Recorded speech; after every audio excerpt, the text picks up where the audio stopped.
Hoje a gente vai falar um pouquinho sobre mobile, sobre um tema que está super recorrente aí nas nossas painéis de e-commerce e num geral de vendas e lojas, né?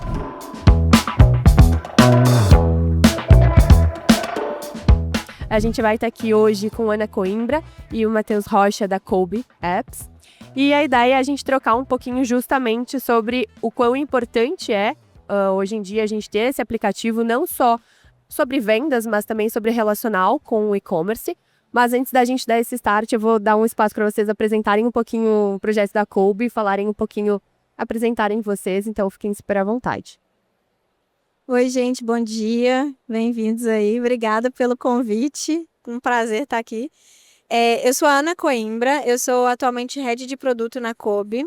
Lá na Kolbe, nós somos a principal plataforma de mobile commerce dentro do ecossistema da Vetex. Então, ali a gente constrói os aplicativos de grandes varejistas do Brasil e agora a gente está expandindo para outros países também. Bom dia, pessoal, tudo bem? Eu sou o Matheus Rocha, sou da área de dados da Kolbe. Estou aqui hoje para apresentar um pouco para vocês sobre informações relevantes, sobre indicadores, etc. Eu acho que isso, em números, eu acho que trazem a realidade para a mesa, né? Mais do que ficar pensando, elaborando alguma coisa. Então vai ser bacana a conversa. A gente vai começar fazendo algumas perguntas para os nossos painelistas, depois a gente abre para possíveis dúvidas que vocês possam ter. Acho que dando o start, a gente queria entender um pouquinho com vocês como a estratégia do mobile e principalmente de apps tem feito o efeito dentro da receita do cliente hoje em dia, né? E que vocês trouxessem um pouquinho para a gente, né, do porquê ter um app hoje em 2026 e daqui para frente também. Eu acho que eu posso pegar o contexto. Vamos para um contexto global, né? Principalmente depois falando de Brasil. A gente tem uma época que a maioria das pessoas compram e usam pelo celular. Então, hoje, a gente já tem taxas, né, de pessoas que compram 70% do tráfego do site da pessoa feito pelo celular. A gente tem cases nossos que chegam aqui que chegam a taxas de 85%. Então, muita gente já vem pelo celular. Muita gente efetua a compra pelo celular. O Brasil hoje está em top 5 ou top 3 de usuários de celular e dentro do contexto de rede social, por exemplo, fica no top 3 sempre. Então, o brasileiro está acostumado com essa sensação, está acostumado com a facilidade e é um aparelho que é pessoal, né? Está sempre com você está sempre pegando notificação, aquela interação. Eu acho que isso é interessante, é o primeiro contexto. Aí, trazendo para a parte de e-commerce, né? Eu acho que eu já dei um spoiler dos dados, mas 85%, 70% das transações, dos acessos feitos pelo site são feitos por mobile. Então, é uma pessoa que provavelmente está assistindo, foi impactada por uma campanha, entrou ali no site, ou então fez uma pesquisa no Google, foi direcionada para o site. Então, assim, a gente tem uma capacidade de explorar esse canal pelo celular, só que a gente não usa os atributos que o celular dispõe para a gente. Mas a gente vai falar disso aí mais para frente. O ponto que eu quero trazer é, dentro dessa diferença de sessão, intenção de compra que a gente tem uma taxa muito legal, que o tempo médio de sessão gasto por um usuário em web mobile, aqui no nosso contexto de plataforma SaaS, é de 30 segundos a 40 segundos. E aí, quando a gente compara isso com web desktop, ele passa para 3 vezes mais. E quando a gente compara com o aplicativo, a gente vê que isso vai para 5 vezes mais. Mas peraí, como é que é essa diferença, né? Você tem o site, ele tem 40 segundos de sessão. Aí você passa para o aplicativo, ele tem 3, 4, 5 minutos de sessão. Então, existe alguma coisa ali que a gente pode falar mais para frente, que traz o usuário que tem uma sessão reservada em um período de intenção de compra maior, para você aproveitar ali um momento para trazer mais informação, produto, etc. Tá, mas como que isso impacta a receita, faturamento? Se o usuário está com um tempo maior de intenção de compra, a gente, claro, consegue fazer mais ações e despender mais tempo, trazendo experiências e produtos e ofertas exclusivas para ele, segmentando de diversas formas, para trazer o produto específico para aquele momento. Para um cara que está ali com a intenção de compra, ele está esperando fechar e que ele está pesquisando muito no seu site, no seu aplicativo, no caso, né? Então, acho que esse é o cerne global. Taxas de comparação com o site, a gente tem, por exemplo, um ticket médio 3 vezes maior. A gente tem casos ali que eles extrapolam, porque a gente consegue trazer upsell, a gente consegue trazer uma recorrência de compra maior, às vezes 70%. A gente tem cases hoje de 70% de recompra pelo aplicativo. Isso tudo, no final, traz um número para a gente de quase 70% de share do digital, ou seja, site, aplicativo e web mobile, 70% chega a ser aplicativo. Isso em cases que conseguem trazer uma experiência bacana no app. Não, muito bacana. E dentro dessa estrutura do app, vocês têm algum case legal para compartilhar com a gente de marca que estava nessa dúvida de vou construir um app ou não? Qual é a diferença, né, de eu comprar num app ou comprar no checkout da minha loja que já está lá, já está vendendo, já estou performando bem e compartilhar aqui com o público? Eu acho. Eu não tenho certeza se eles já tinham app, mas eu acredito que não. Mas talvez um case legal possa ser o de Vix. Que Vix são roupas de Vix é uma moda. marca de moda do Rio de Janeiro. Isso, mais moda praia. Moda assim, praia, meio são resort ticket wear, alto, assim, assim. e São ticket biquínis de alto. 2, 3 mil reais. Exato. Negócio. E, assim, a gente se encontra muito no Vetex. Eu tenho mais contato com eles, principalmente nos eventos, assim. E aí a galera, meu Deus, eu amo a Kobe, a gente ama o app, é super legal, assim. Então, eles estão tendo resultados muito legais, sabe? Eles realmente não estavam botando tanto fé e a gente foi com eles junto e tal. A gente foi convencendo, mostrando por números ali, a gente foi... a gente dá essa ajudada, vamos lá, vamos construir aqui as campanhas, essa estratégia para entrar nesse canal, que é um canal diferente, é um canal novo. A abordagem que você trata ali dentro do mobile, ela não é a mesma abordagem para a web necessariamente. Tem muitas coisas parecidas, mas também não é tudo exatamente igual. E aí hoje eles têm uns resultados muito bons, muito positivos, é uma relação excelente, assim. E aí eles fazem até algumas customizações, assim, justamente pelo ticket ser muito alto, eles trazem essa coisa também da marca, da presença de marca, sabe? De não ser só também venda, venda, venda. Então é bem legal isso também. Deixa eu acrescentar um case, inclusive, tem a Vivara, né? Porque a gente pensa, pô, uma loja de joias com ticket altíssimo, por que eles vai ter um app, sabe? A pessoa não vai recomprar joias a todo momento e vai trazer uma recorrência. Não. Um case muito bacana que a gente tem, que a Vivara lançou e a gente vem acompanhando essas taxas, né, de tempo de sessão, taxa de recorrência de compra. É muito diferente o web. A gente está muito à frente com o aplicativo.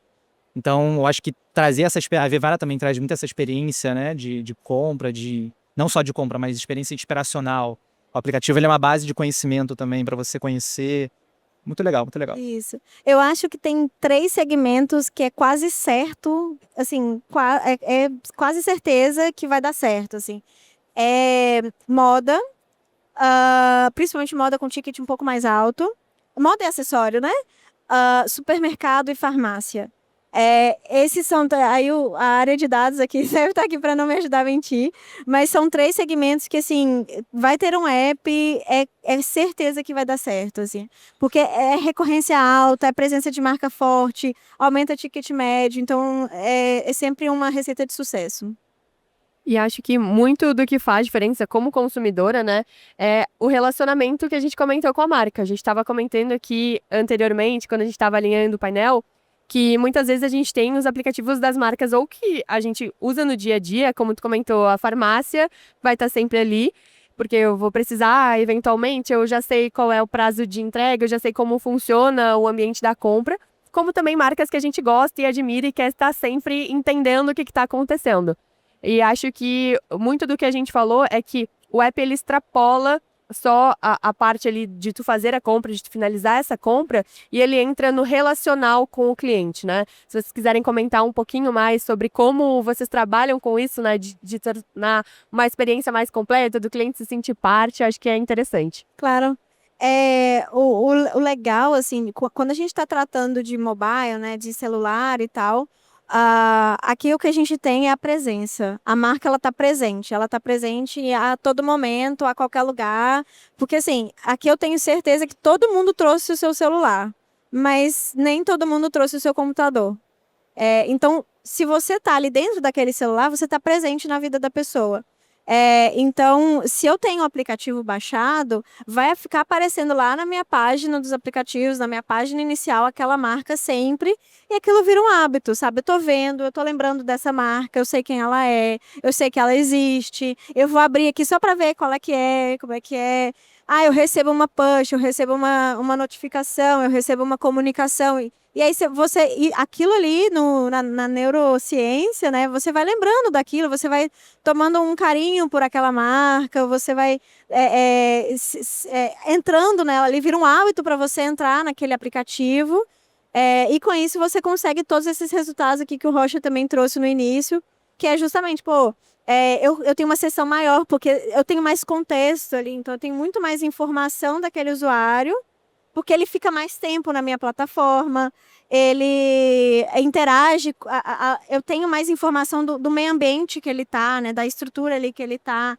Eu tenho um login mais permissivo, assim, que dura mais do que no computador, né? Tem uma outra coisa também que é bem interessante. Quando a gente fala de aplicativo, a gente traz as interações mais direcionadas para o toque, né? Então, o Rocha, a gente falou que mais não sei quantos por cento, 70% a 80% do nosso tráfego. O tráfego mobile gira em 70%, 80%. Provavelmente no site de vocês deve ser da mesma forma.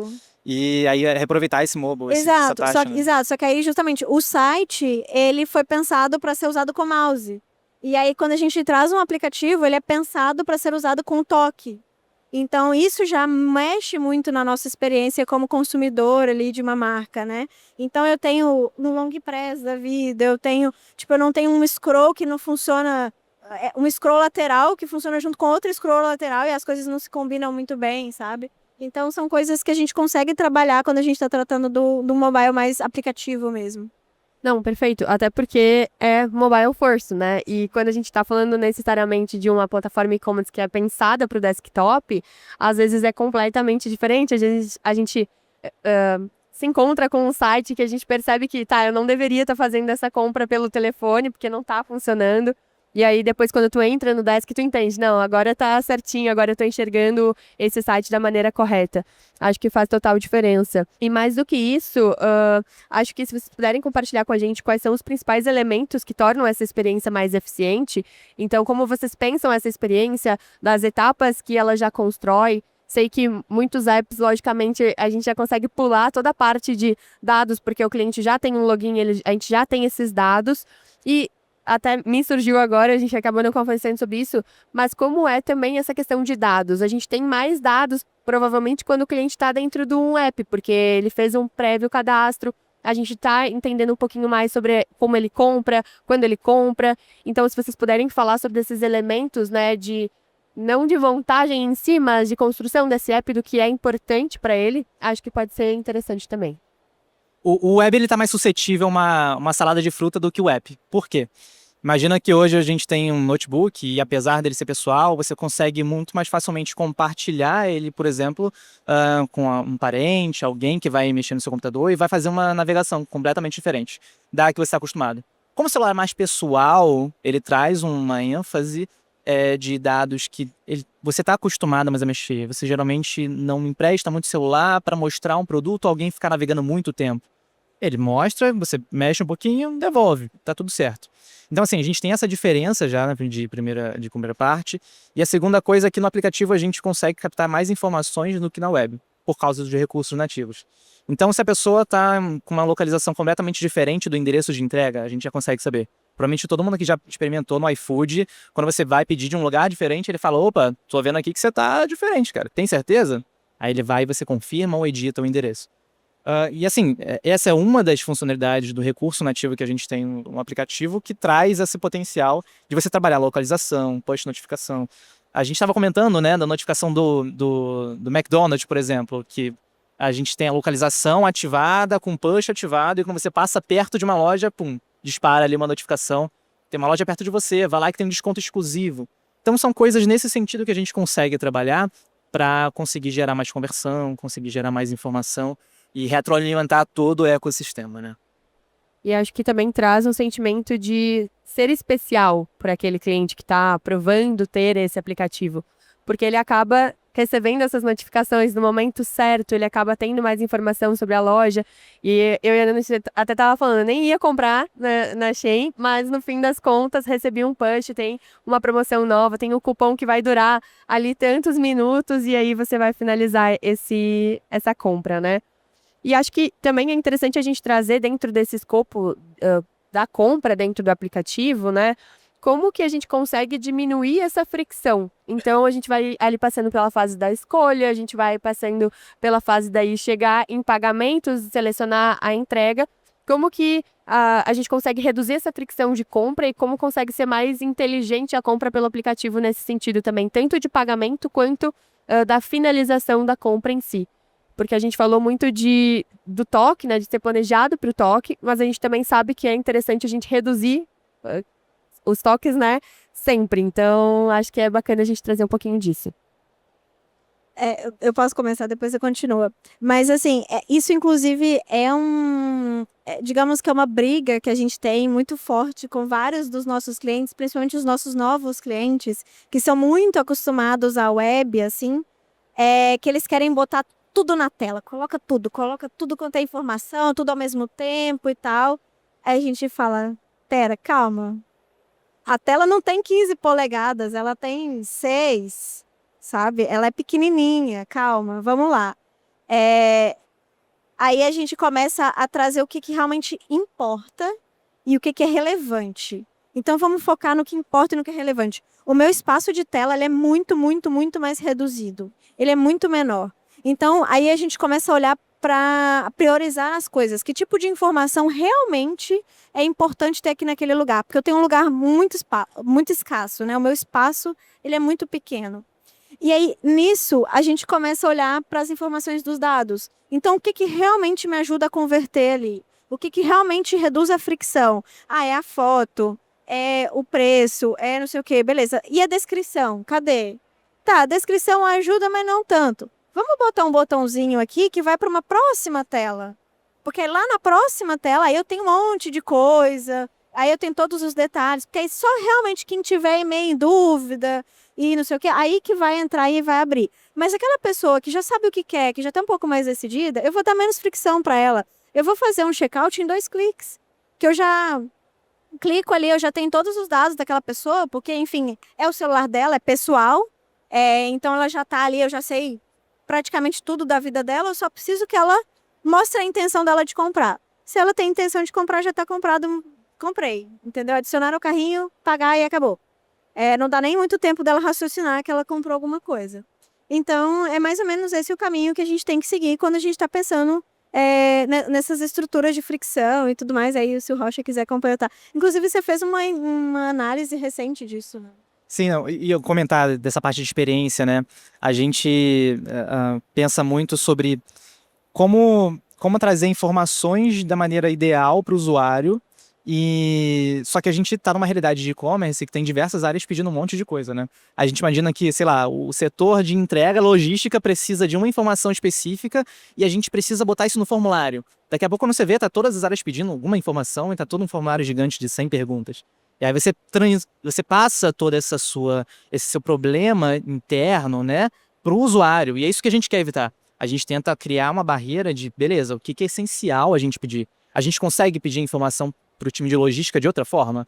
A gente consegue trazer e otimizar esse fluxo? Então, isso é importante no mobile, na estratégia mobile first, como geral, não só para o site, mas como para o app, né? E intencionalidade. Eu acho que esse é um ponto chave de reduzir fricção, porque a gente tinha um tempo atrás um checkout, por exemplo, que no erro de pagamento, a gente não oferecia outras formas de pagamento. Isso é muito comum em vários e-commerces que a gente passa, de receber um fluxo do checkout que ele não tem, por exemplo, uma tratativa. Beleza, o cartão foi recusado. Tá, mas eu vou parar a venda ali? É isso? Ficou por isso? Não, a gente vai tentar recuperar de alguma forma, mas recuperar depois ou recuperar agora. Então eu crio uma tela, crio um fluxo que eu escolho, eu entendo qual a forma ele está mais suscetível de escolher para pagamento. Se a gente consegue dar um desconto por esse incômodo, né, de ele não ter conseguido passar o cartão. Então são estratégias que a gente usa, desde no checkout principalmente, que é a parte mais sensível, para trazer uma conversão maior. E aí, esse case é bacana, inclusive, quando a gente mudou essa telinha e ofereceu novas formas de pagamento, a gente reduziu em 20% praticamente a desistência, abandono de compra, né? Que a pessoa recusou o pagamento, ela abandona, não vai voltar. Mas não, a gente conseguiu tratar ela ali mesmo e ela conseguiu reduzir isso no primeiro mês de lançamento. Então foi muito bacana. Não, muito legal. E quando a gente fala dessa parte, né, dos pagamentos, acho que, assim, puxando a sardinha pro nosso lado, é muito interessante o quanto a gente reduzir essa fricção também é muito importante. Vocês percebem, assim, clientes que salvam o cartão, clientes que conseguem finalizar por Apple Pay, vocês percebem um aumento dessas vendas ou da recorrência do cliente dentro da loja? Eu acho que principalmente na recorrência, tá?